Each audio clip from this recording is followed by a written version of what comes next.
Reading with your kids.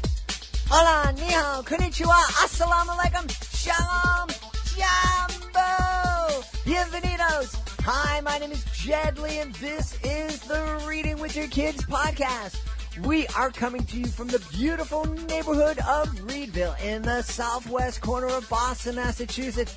We are so very happy that you are part of our beautiful Reading with Your Kids family. Speaking of family, if somebody in your family or somebody that you love has a food allergy or food intolerance, you do not want to miss our conversation with Colleen Brunetti. She is the author of Aiden the WonderKid, who could not be stopped. Before we invite Colleen in, we want to let you know that this episode of the Reading with Your Kids podcast is brought to you by the last surviving dinosaur, the Tyrannosaurus by Stephen Joseph. You know, reading with your kids is oftentimes all about reading out loud with your kids. And what would make a better read out loud book than a book that has 6 cranky relatives, 3 mean dinosaurs, and 1 very cranky Tyrannosaurus? You know, we really love this book. It's a lot of fun, and I love sometimes to let people know about a book by sharing a review. And this is a review from a verified purchase on Amazon, 5-star review, a delightful book for all ages, an absolutely charming book for children 3 to 103, a gentle story that involves Jewish family characters all faiths can relate to and appreciate. The story shows the importance of expressing your problems, but not letting them consume you in a manner that children will understand and parents and grandparents will want to read again and again. It's a wonderful story that is matched with bright, vibrant pictures that kids will immediately understand. And this reviewer strongly recommends The Last Surviving Dinosaur, the Tyrannosaurus. It's available on Amazon.com. This episode is also brought to you by Megan Meehan's 8-week online children's book writing class. Do you dream about being a children's author? Well, Megan Meehan's 8-week online children's book writing class is for you. Megan is a published novelist, poet, producer, playwright, and screenwriter. You may have heard Megan on the podcast celebrating her latest children's book, Abila's Adventure, a delightful tale of a Brazilian parrot who moves to New York City. Here's why you want to be a part of this class. Everything happens online. You learn at your own pace and on your own schedule. I love online learning.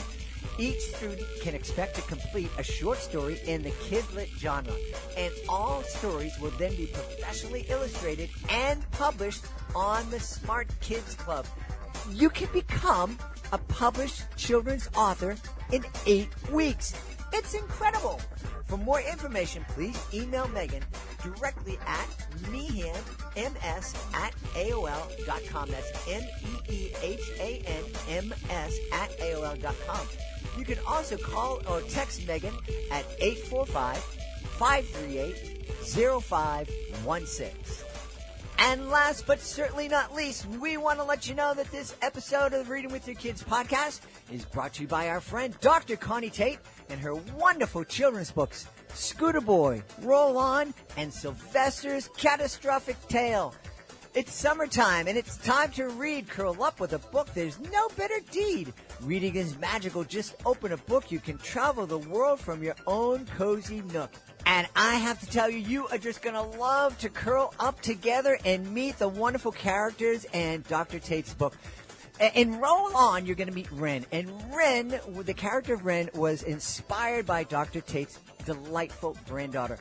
You're going to love Cal and Scooter Boy, a really, really cool guy. And everybody is going to root for Sylvester's safe return and Sylvester's Catastrophic Tale. All of these wonderful books are available on Amazon or at Lucky Jenny Publishing, Inc. And don't forget to visit Dr. Tate's website, rollonreading.com. You go there and you can download free activities. It is a fantastic website, rollonreading.com. Joining us on the line right now from right outside of beautiful Hartford, Connecticut. She is the author of a very important book called Aiden the WonderKid, Who Could Not Be Stopped. Please welcome to the show, Colleen Brunetti. Colleen, how are you? I'm doing great. How are you? I am pretty wonderful. Colleen and I are in the same part of the country, and it's a pretty beautiful day.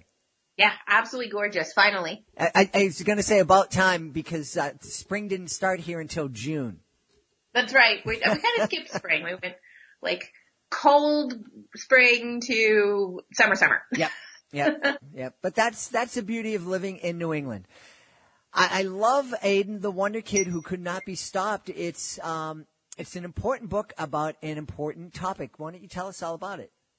Sure. So Aiden the WonderKid Who Could Not Be Stopped is a food allergy and intolerance story. And that's an awfully big mouthful for a title, but there's some good reasons for that. It is a little superhero story about a boy with amazing super energy powers. And he's the kind of kid that every kid will recognize. He loves to jump and play and read and dance, but something is stealing those superpowers away and making him very sick. Mm-hmm. And that something ends up being certain foods that are not right for his body. But even once they solve that problem, Aiden has to learn to eat differently than the way he used to love to eat and the way a lot of his friends eat, especially at things like birthday parties. So he and his super smart detective mom bond together to find new ways to feed his body just right. And then at the end, things are looking much brighter. It's certainly an issue that touches every single kid. And it really does. Unless your child is living on a space station by themselves, they're going to be dealing with food allergies either directly themselves or they're going to have a friend or classmate who has food allergies. Yeah, that's absolutely correct. So actually, statistically, it's considered to be at least 2 children per classroom. And I often meet teachers who have more than that. So just like you said, if your own child doesn't have food allergies or intolerances, chances are very good that they have a friend who does. And that's when it really becomes a community effort, not only to keep one another safe, but to have empathy and understanding when, kids have to do things a little bit differently than the norm. Mm-hmm. And this is it's a subject near and dear to my heart because I developed a few food allergies in my elderly years. Well, not quite elderly, but at least in my middle age. And it was quite upsetting to me. Yeah, and so imagine what that feels like to a 5-year-old mm-hmm. who's suddenly told, yeah, pizza's your favorite food, but we can't order it anymore. Mm-hmm. Or we used to go out for ice cream to celebrate as a family, but now our favorite ice cream place isn't safe for you.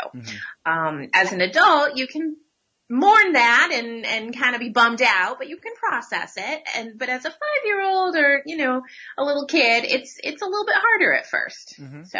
Mm-hmm. Yeah. Absolutely.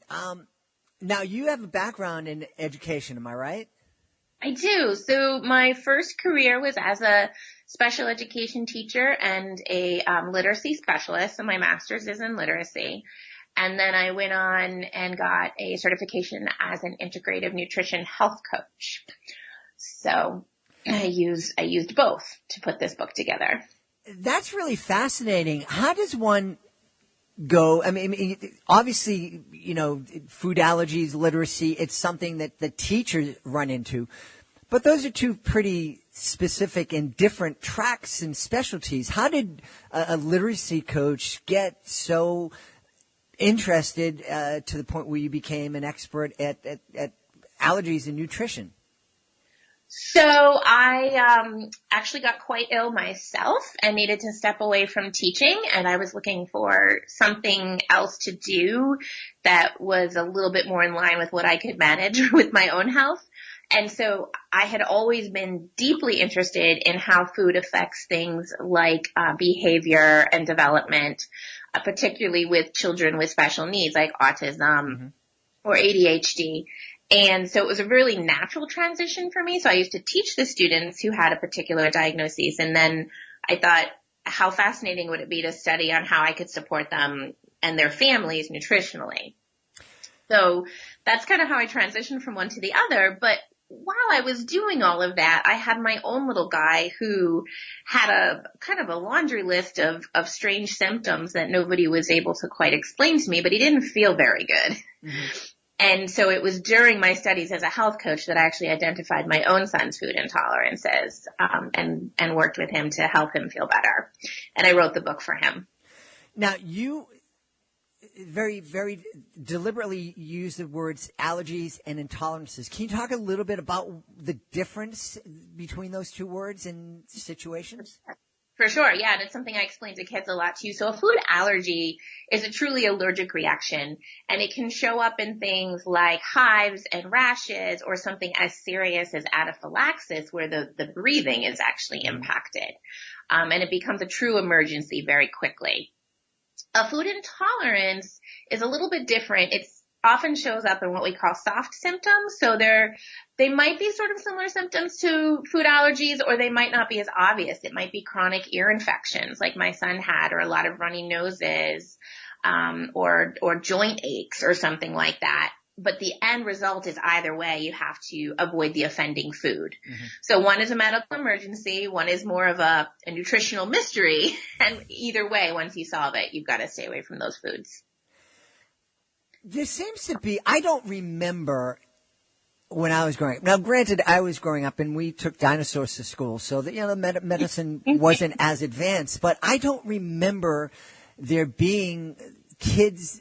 I had allergies, I had hay fever, but I don't remember anybody having food allergies when I was growing up. Are we just more aware of it right now, or are there more kids who have more allergic reactions to food? Absolutely, there are more children who have more allergic reactions. That's something that statistically has been climbing pretty significantly over the years. I think there is an increased level of awareness, especially with intolerances, where they are a little bit less intense in how they present in the body. But we are seeing quite an uptick in food allergies, especially anaphylactic ones to things like peanuts, and now even like tree nuts and dairy and gluten. Is there something that accounts for the increase? So that's probably the billion-dollar question, if anyone could answer it for sure. Some of the running theories are that we actually over-sanitize our environment, and so our immune system does not get as strong in childhood. There are some theories surrounding immunizations, which of course is always a very controversial subject, but every time you immunize, you stimulate the immune system. Does that have something to do with it for certain kids? Is it the way we grow our foods? Is it the things we spray on foods? Is it the way we process foods? Those are all probably the leading questions that we're looking at. Mm-hmm. And it's important too to make that distinction between allergies and intolerances. I have both. And I made the mistake recently I have a lactose intolerance, and was at a restaurant and asked about a certain dish, if it had dairy in it, and the person said, yes, do you have an allergy? And I answered yes. And then I found out that there was nothing on the menu that they would serve me. Oh, no. Because everything was either made in proximity to dairy, and by that time it was way too late for me to explain. No, it's just intolerance, and I'm not going to die here. Yeah, it is very important. It's pretty tricky to eat out sometimes. Well, it is, and it certainly is frustrating. And like you said before, it's one thing for a person my age to deal with, and it's easier for me to deal with and to plan ahead. But it's certainly something very different for a young child, 4, 5, 6 years old. What's the first kind of step as parents do we want to talk about with our kids when we discover that they have allergies?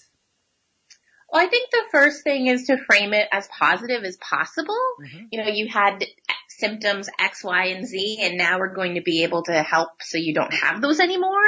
Ear infections, tummy aches, whatever the symptoms were, rashes.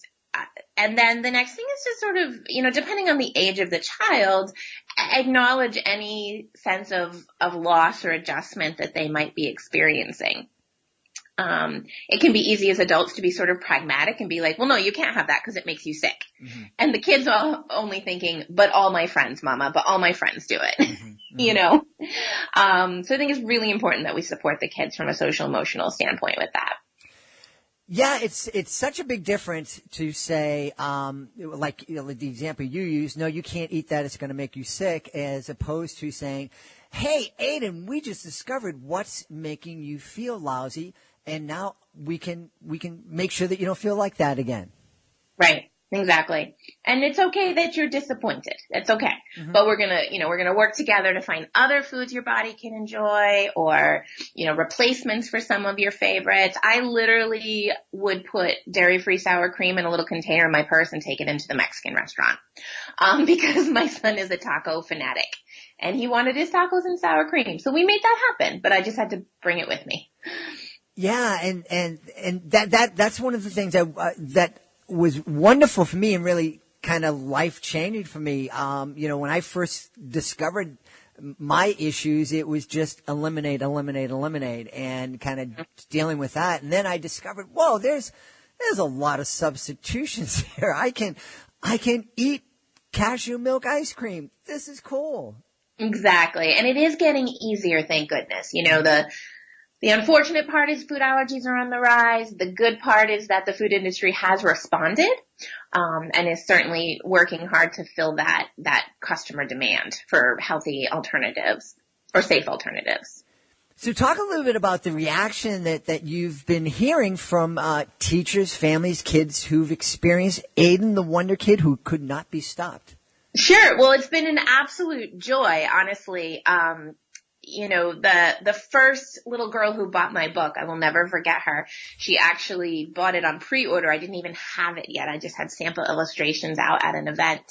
And she had just been diagnosed with celiac, which is an autoimmune condition, where you can't have wheat, rye, barley, or oats, cross-contaminated oats. And, it was like the first thing that made her smile about having a food allergy, where she realized there was going to be a book about a little boy just like her. And I've gotten a lot of those kinds of reactions over time where kids are like, oh my goodness, yes, that's me. I've experienced that and I'm okay. And, they really love it. And the parents have been really gracious too, writing into me and just saying like, you help my child feel better about their food allergy. That's really great. As far as teachers go, so that's been a really big focus for me as a former educator. I want to make their life as easy as possible, right? Mm-hmm. So, being able to provide them with a done for them curriculum, and knowing that that's going to make their day a little bit easier, not only addressing the child's social emotional needs or the social emotional needs of their classroom, but we get a little literacy built in there too with reading and writing. So that's been really well received. That's fantastic. And as I said, this is an issue that affects every kid. And I think Aiden the WonderKid Who Could Not Be Stopped is a great book to help kids who don't have intolerances or allergies develop some empathy for those kids, for the kids in the classrooms in their lives that do have these issues. But beyond that, I think that this could be a great book to talk to our kids, every kid, about the choices that we make in terms of nutrition and what we eat, and helping them understand that what we put into our bodies affects the way we learn, affects the way we compete, affects the way we feel. Yeah, absolutely. There was a little nod to that right at the end of the story. He meets a little boy who needs to cut down on the candy to feel his best. So, it's a really important conversation to be having with our kids. And if we can, get them to kind of own that and be proud of it in early childhood, then we're going to have healthier, happier teenagers and adults down the road. Yeah. I have a very, very clear memory of my son in middle school. He changed schools in middle school, and the new school that he was in wasn't as appreciative of all the extra energy that he brought into the classroom every day.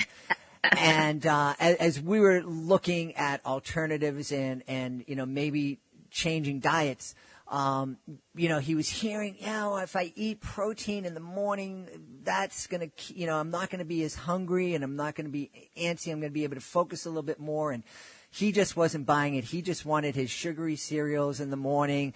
And until I said, but you could have a meatball for breakfast. And at that point, he's like, what? Yes, absolutely. And the nutritionist talking to us, it goes, well, yeah, I was thinking eggs, but okay, a meatball. And exactly. And how awesome is that? Like, it's okay to kind of break out of the mold a little bit, right? Yeah. And you and that nutritionist were right on. The protein, especially for these high energy kids, is so crucial. Yeah, can you talk a little bit about, I know it's a little bit off track, but just a little bit about how diet and certain foods can help kids learn better in school? Sure. So the protein is definitely a big one at our house. It's very satiating. It helps the brain function. And then the healthy carbs. A child on an empty stomach, or a child who has eaten, very simple processed carbs and a lot of sugar, and then they're experiencing blood sugar ups and downs, are not primed for their best learning. So of course we're always a fan of getting a good solid breakfast in. Yes. It really did make a huge difference in my son's life. He was going to school and he was able to attend much better and was really happier. And he loved the meatballs. Yeah, honest to goodness, I'm going to steal that meatball idea, because we have the same protein conversations at my house still with my almost 13-year-old. So. Well, that was exactly the age. I think my son was 12 or 13. But yeah, it was huge. And he would go in and he would brag about it. And it was great because I love making meatballs. That's a great title for a book, Meatballs for Breakfast. Meatballs for breakfast. Well, you can have it. Be my guest. You just have, if you do create meatballs for breakfast, you need to come back on the show to talk about it. Fair enough. I will hold you to that. Now, what else can we? I know you have a great website, and I was just visiting us. Tell us all the things that we can find at your website, and of course, tell us the address. Sure. So it's ColleenBrunetti.com. I'll spell that real quick.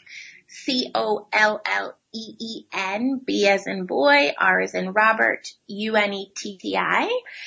And that is my author/speaker website. So, there's information on bringing me in as a guest speaker, either in person or Skype. I love to work with classrooms and kids and teachers in person. And then I have a whole download section for Aiden the WonderKid. It includes an allergy alert card that people can print out and hand to the servers or people that they're visiting. And then what I'm honestly most proud of and excited about is the full Common Core line curriculum that I've created for grades K-3 that teachers can just go and access on their own. And that curriculum goes through all the food allergy and intolerance information. And then the writing activity actually has to do with being a great problem solver, so that the kids can sort of personalize Aiden's efforts to their own lives, even if they don't have food allergies and intolerances. Now that's huge, and that's available for free on your website, right? It is. So this book actually started as a class project, as a community service project for a leadership course I was taking. And so as much fun as it is to be an author and have people buy your books, it's been really important to me that whatever comes out of this is also significantly giving back to my community. And my community is, educators and families. Mm-hmm. So I did make it free. Yep.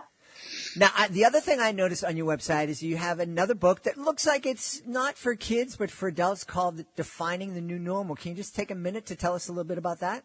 Sure. That was my very first book. It came out a couple of years ago, and it's sort of a how-to guide for redefining your life when you are handed a critical or life-threatening diagnosis, such as, a cancer or severe autoimmune condition or a rare disease.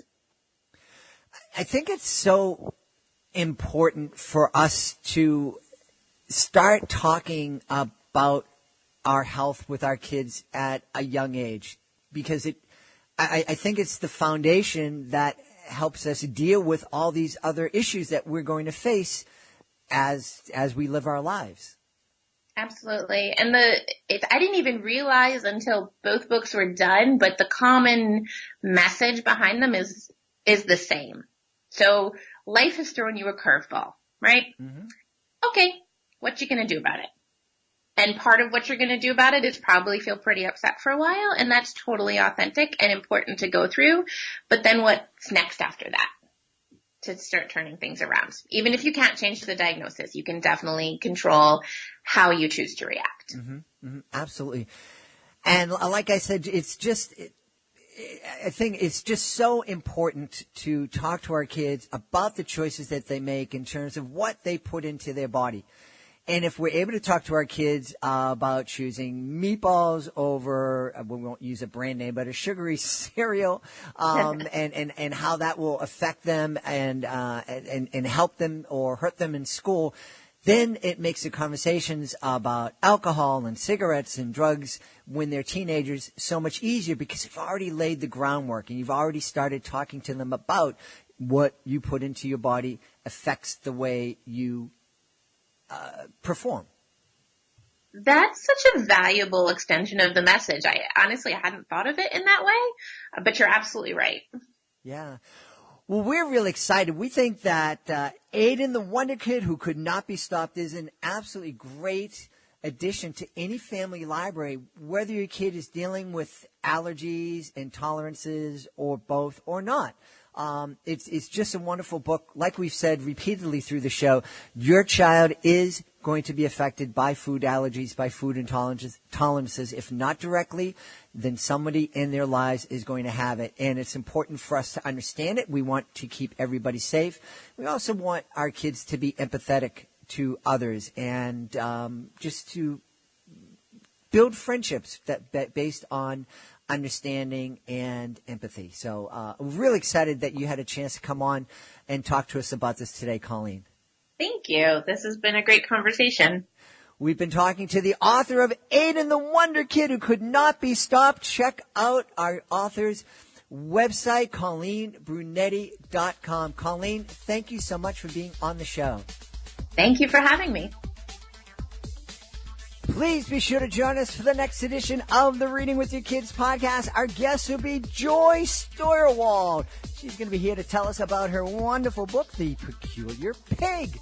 If you are the author of a fantastic children's book, you may want to check out our Reading with Your Kids Certified Great Read program.